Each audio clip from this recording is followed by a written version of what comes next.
자, 넘어갑니다. 고려시대.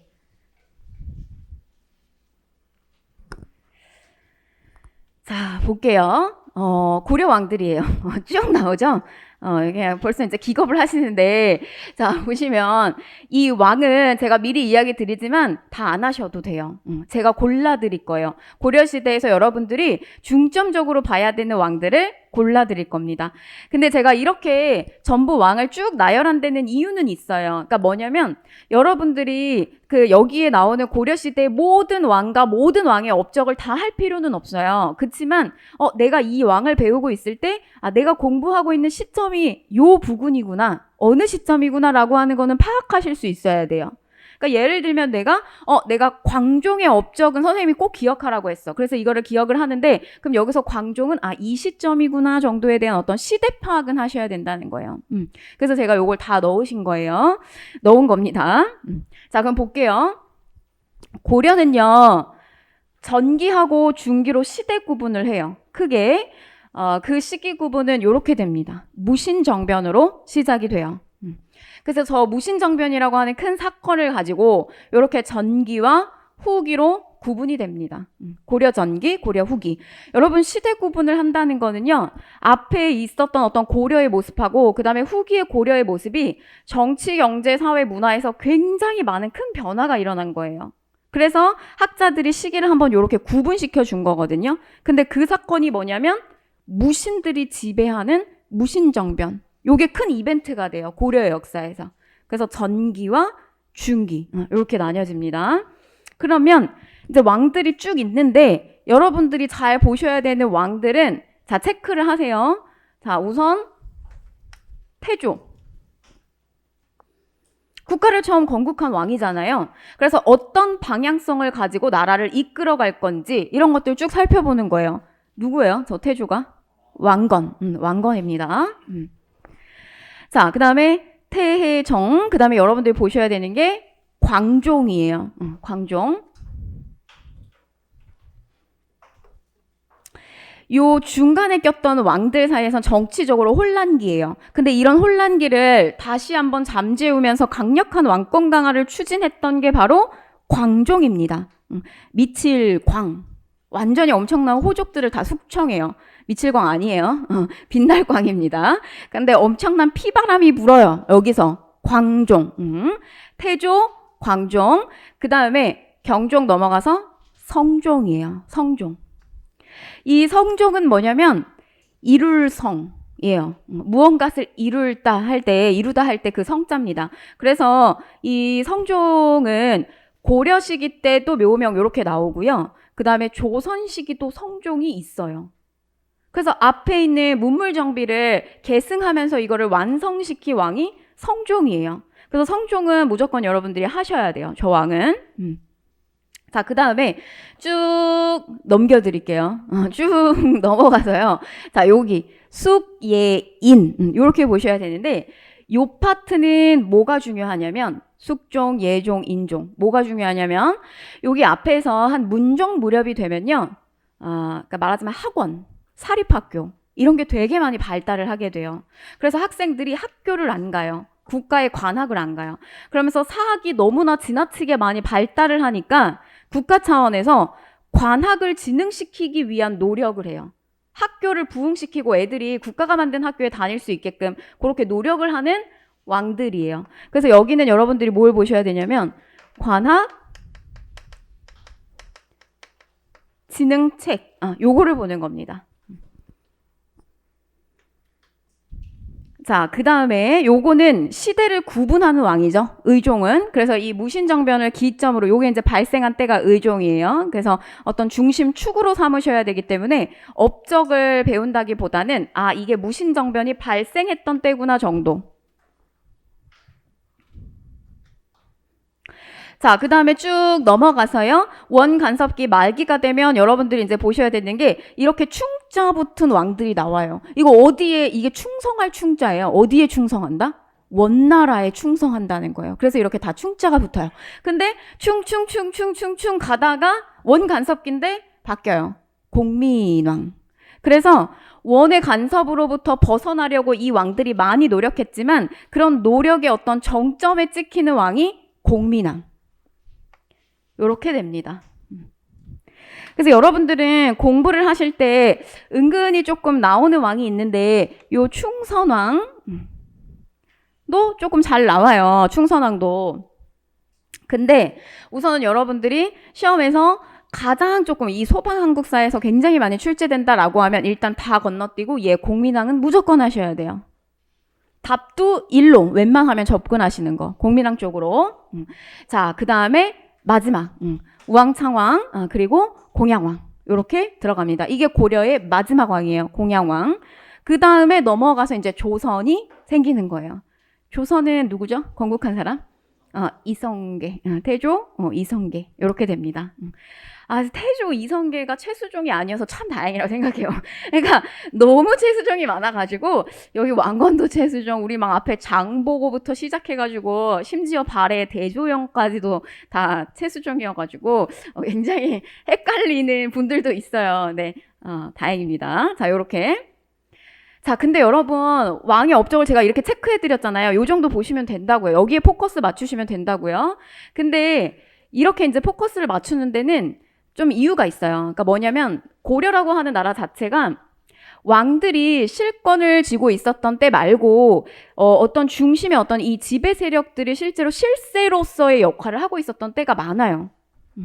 예를 들면 무신정변이 일어난 요 시점부터는 이들의 왕의 업적을 배우지 않거든요. 근데 이때 누가 집권하고 있냐면 무신들이 집권을 하는 거예요. 그래서 예를 들면 여러분들이 누구를 배워야 되냐면 최충원 이런 사람을 배워야 돼요. 그게 무신이에요. 그래서 우리가 고려는 이 지배 세력이 어떤 세력들이 실권을 쥐면서 고려를 움직이고 있는가, 이들의 용어, 이들의 성격을 보셔야 되는데, 자, 일단 첫 번째 호족이에요. 호족. 자, 이 호족은 우리 다시 이 고려의 앞의 모습을 가서 보게 되면 궁예를 뭐라고 했어요? 호족이라고 했어요. 견훤을 뭐라고 했어요? 호족이라고 했어요. 물론 호족이 이들이 각기 성장한 배경은 다 달라요. 근데 우리가 이들을 지칭해서 호족이라고 했어요. 그 중에서 결국에는 왕건이 고려라고 하는 나라를 탄생시킨 거죠. 그래서 처음에는 우리가 뭐라고도 얘기하냐면 이 시기의 정치적 상황을 호족 연합기다 이렇게 불러요. 비록 왕건이 있지만 왕건하고 비슷비슷한 호족 세력들이 같이 힘을 연합해서 끌고 가는 구조예요. 초창기의 모습은. 자, 그런데 보세요. 이들 호족들 중에서도 중앙에서 실권을 가지고 말하자면 이제 집권층이 되는 거예요. 우리 예를 들면 국회에서 대통령을 배출한 당을 우리가 뭐라고 하죠? 대통령을 배출한 당, 여당. 쉽게 말해 여당이에요. 실권을 쥐는 거. 근데 예를 들면 이렇게 밀려나요. 심지어는 뭐 정치권에서 아예 이렇게 밀려나는 케이스들도 있어요. 야당 세력. 지방으로 밀려나는 거예요. 아시겠어요? 그래서 호족, 중앙호족, 지방호족 이렇게 갑니다. 그러면 이들 이제 이런 중앙호족들 중에서 가문 대대로 집안이 그냥 1세대에 끝나는 게 아니라 적어도 3세대 이상은 대대로 고위 관직자를 배출하면서 이들이 특권을 누려요. 그 가문이 집안 대대로. 이들을 뭐라고 불렀냐면 문벌 귀족이라고 불렀어요. 이들이 주름 잡는 거예요. 초창기는. 자, 근데 국가 차원에서 이렇게 지방으로 내려간 세력들 있잖아요. 얘네들을 그냥 방치할 수가 없어요. 그러니까 이들을 국가가 어떻게 하냐면 조금 이렇게 중앙으로다가 편제하려고 하는 시도를 해요. 그래서 이들을 뭐화시키냐면 향리화시켜요. 그러면 이제 나중에 향리가 계속 나와요. 고려에도 나오고 조선에도 나오고 향리가 나오는데 야, 향리가 뭐야? 이렇게 물으면 지방 호족이에요. 그래서 이 지방 호족을 편제시킨 거예요. 그러면 요거는 이제 누가 이렇게 향리화를 만들어줬느냐? 성종 무렵이요. 성종의 업적이에요. 이렇게 성종이 지방 호족을 향리화 시켰다는 거. 자, 여러분 이제 그러다가 누가 집권을 하게 되냐면 바뀌어요. 주도권을 쥐던 세력이 완전히 정권 교체가 되는 거예요. 그래서 문벌 귀족들이 여기를 주름 잡고 있다가요. 바로 이 시점에 되면서 칼을 드는 사람들이 주도권을 잡게 되는 거예요. 고려의 굉장히 쇼킹한 사건이었어요. 무신직권.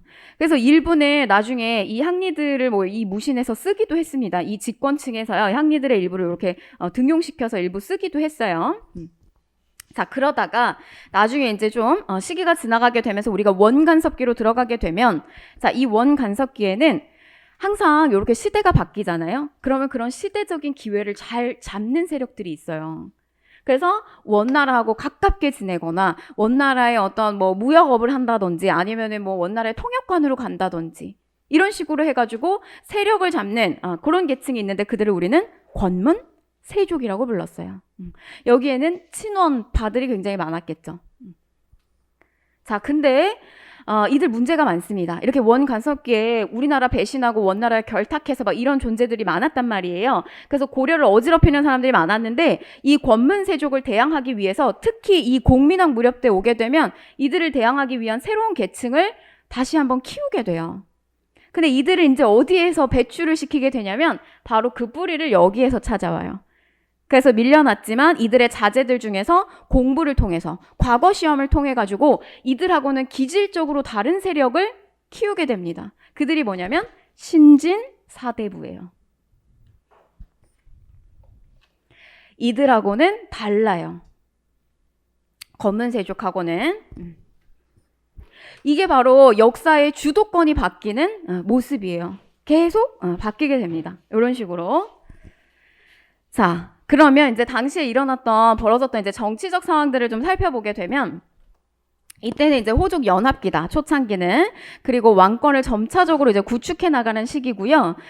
그런데 이제 요때 뭐 왕규의 난이라고 하는 게 발생을 하게 돼요. 요거는 뭐 나중에 또 한번 설명을 드릴 거예요. 그냥 요 초창기의 상황이 호족이 연합하는 시기구나, 요렇게 좀 한번 보세요.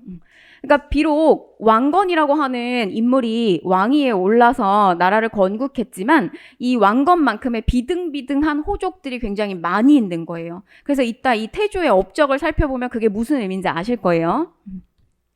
자, 그 다음에 이제 문벌귀족 사회에 동요가 옵니다. 이렇게 무신들이 정권을 다시 갈아엎을 때는요, 여기에도 뭔가 문제점이 있었단 이야기예요. 그렇게 해서 터진 두 개의 사건이 뭐냐면 하나가 이자겸의 난, 그 다음에 또 하나가 묘청의 난이에요. 요거 두 개.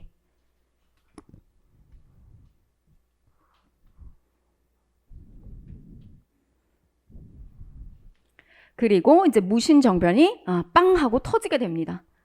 이게 고려를 전기하고 후기로 나누는 어떤 기점이 되는 거고요.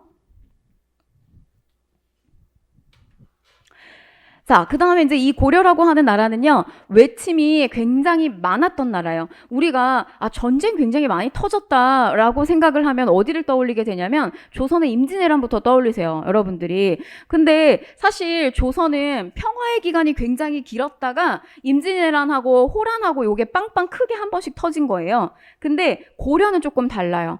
고려는 외침이 끊임없이 일어나요. 자, 일단 첫 번째, 거란의 침입이에요.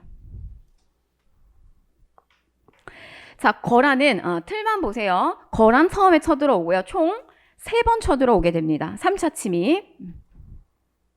그 다음에 여진이에요. 여진의 침입.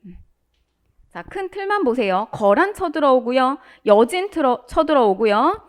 근데 이 앞시기하고는 조금 완전히 기질적으로 다른 강력한 세력이 또 한번 쳐들어오게 되는데 몽골의 침입이에요. 거여몽. 자, 몽골의 침입. 그리고 마지막에 공민왕의 개혁 정책을 한번 중단시키기도 했었던 홍건적의 침입. 그리고 마지막 고려 말기에 왜구의 끊임없는 침입들. 그래서 고려는 굉장히 외침이 많았던 나라다. 거여몽 그리고 홍건적 왜구 침입. 이렇게 됩니다. 자, 이게 고려예요. 이 모습이. 여러분 이거 요것만 제대로 머릿속에 잡고 가셔도요, 3분의 2 하신 거예요. 고려의 3분의 2를 하신 겁니다. 그러니까 여러분들이 제 말을 믿으세요. 그러니까 뭐냐면, 고려 시기 때 이제 요거 하고 난 다음에 우리가 이 큰 틀을 보고 나서 다시 한번 이제 디테일하게 안에 있는 세부적인 내용을 들어가게 될 텐데, 그 세부적인 내용들이 머릿속에 다 들어오지 않는다고 해서 너무 걱정하지 마세요. 여러분들한테 가장 중요한 건 이거예요. 이걸 계속 보세요. 이 틀을 보시라는 거예요. 그래서 요걸 잘 안고 가셔서 뒤에 파트를 이제 공부하시다가 내가 길을 잃을 것 같을 때 다시 앞에 오셔서 이거를 또 보시는 거예요. 내가 어디쯤 공부하고 있지? 지도에 해당되는 거예요. 고려시대 지도.